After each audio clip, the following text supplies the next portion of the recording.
How do you get out of your own way?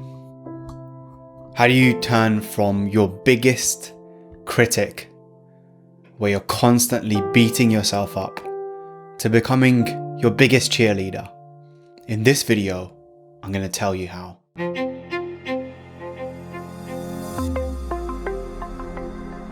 Hey everyone, it's Keshav. If this is the first video you've seen from me, be sure to subscribe and click on the bell icon down below so you know when new videos come out. Evolutionary psychologists have studied what is known as the negativity bias. And this is something that most people fail to realize, that your brain, and it is not individual to you, but the human brain, the way that it has evolved over thousands of years, it has a negativity bias, to the point where you actually have a part of your brain that records failure. It records negative experiences. Now, why might this be the case? Well, if you put your hand in fire, you don't want to do that again. And so you record all of these failures, these tests, all this data that your brain is collecting, to make sure that you don't do the same thing again, to help you to do the one thing that you've evolved to do, and that's to survive. But often that becomes a problem, that you start to hold on to these negative things, these negative experiences of failure, of doubt, regret, pain, and it gets in your way. So how do you deal with that? It's not like you're ever taught that at school. It's not like someone sat you down and said, hey, today we're going to have a class on how to overcome your negative bias that your brain has to look at things in a negative way. And all that self-talk you have, all those doubts that you have, we're going to deal with them today. Now, we do this in my company, Revolution Hive, but no one ever teaches you this stuff, so where do you go? And just think of the compound effect of this negativity bias. It has all kinds of effects. It dampens your productivity. It destroys your immune system. It physically affects your body. It stops you from living a fulfilling and meaningful life. So how do you deal with it? What do you do? Well, the first thing is you need to become more aware when it's happening.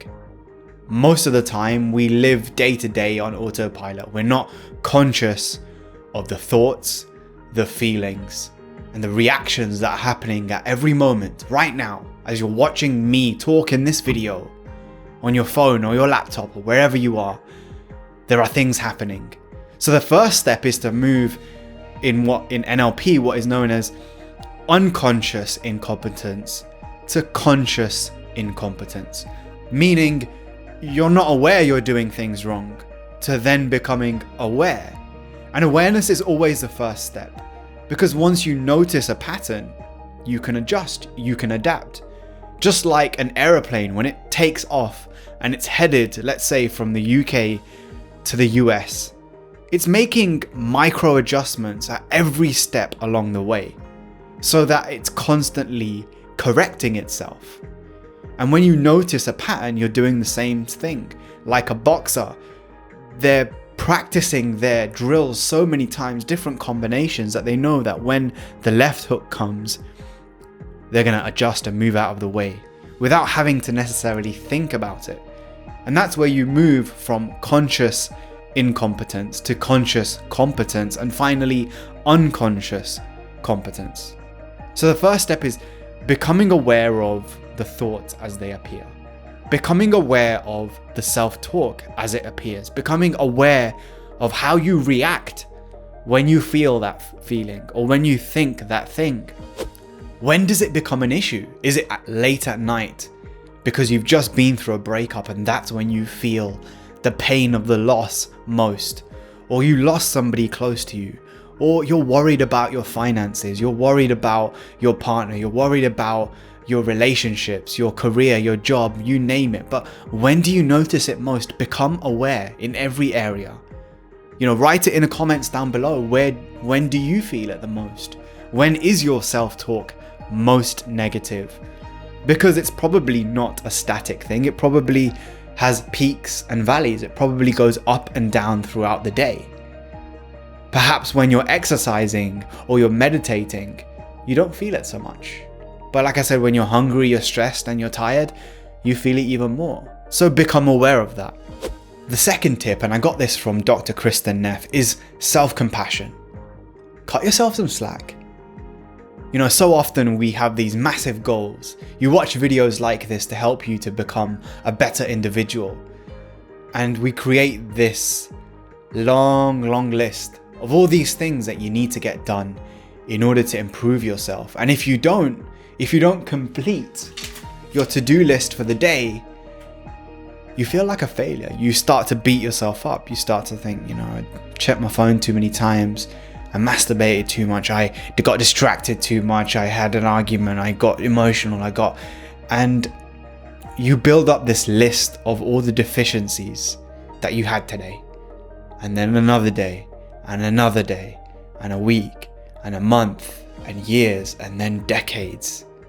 And you barely start to recognize yourself when you look in the mirror. And the first step is self-compassion, just cutting yourself some slack. Now, often we avoid this out of the fear of becoming complacent, that if I am too relaxed, if I'm not, on my case and I'm not beating myself up, how am I going to motivate myself? I remember many years ago, I had a client that I worked with who had started work as an engineer in a major car manufacturing a major car manufacturer, and he was responsible for the design of new models that they were building. And he'd come home, he was working on his business, and he would beat himself up. Why am I just sitting here in front of the TV again? Why am I just wasting my time on my phone again? Why am I just not going to the gym again? And I asked him, does that motivate you? Whipping yourself every single day, like beating yourself up in order to get the motivation you need to move forwards. It's unhelpful. By being compassionate, you move from I didn't to I could have. And just that small, subtle change, it's a lot kinder. And if you look at the research, it backs this up. That self-compassion is a greater indicator of achievement, of fulfillment, of happiness than self-criticism ever could be. So if you have that voice of self-criticism and you're using it to motivate and push you forwards, try upgrading it for self-compassion. And the final point that I want to make is change your language and your tone. Imagine that voice that follows you around all day, that's saying to you, another day, another gym workout skipped, another cheat day, another 5 pounds added to the weight scale, another day of procrastination.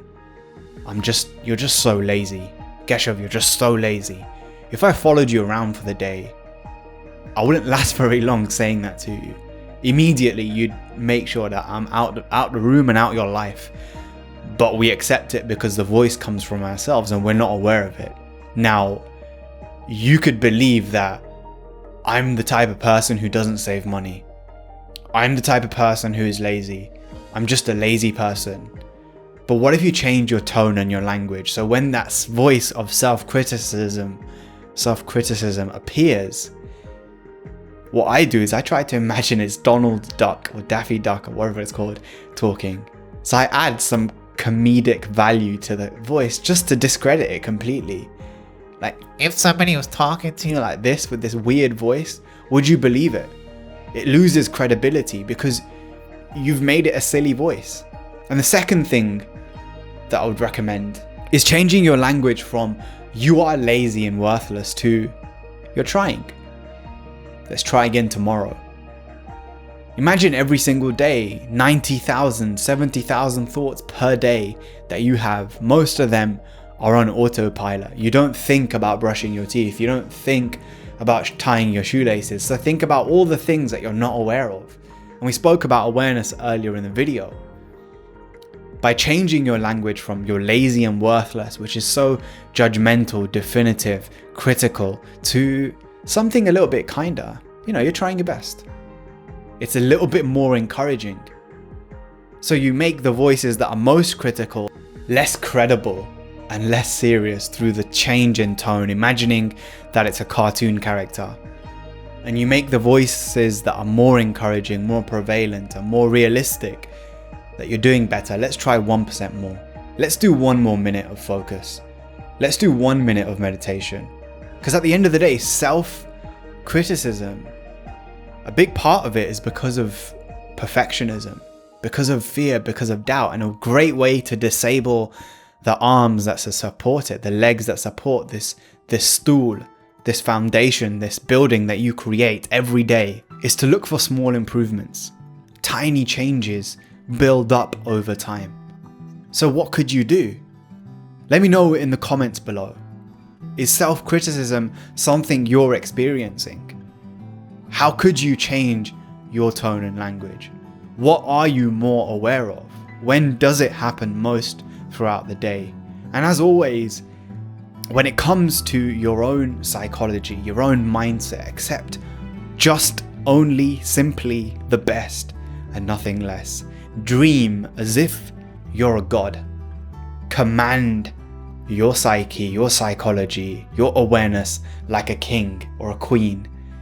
And then work every day, keep trying like a slave so that you can have, dream, do, achieve, become, and live anything that you want. I hope you all enjoyed the video. Make sure you comment down below. And as always, be sure to subscribe and click the bell icon so you get notified when I drop new videos. Peace.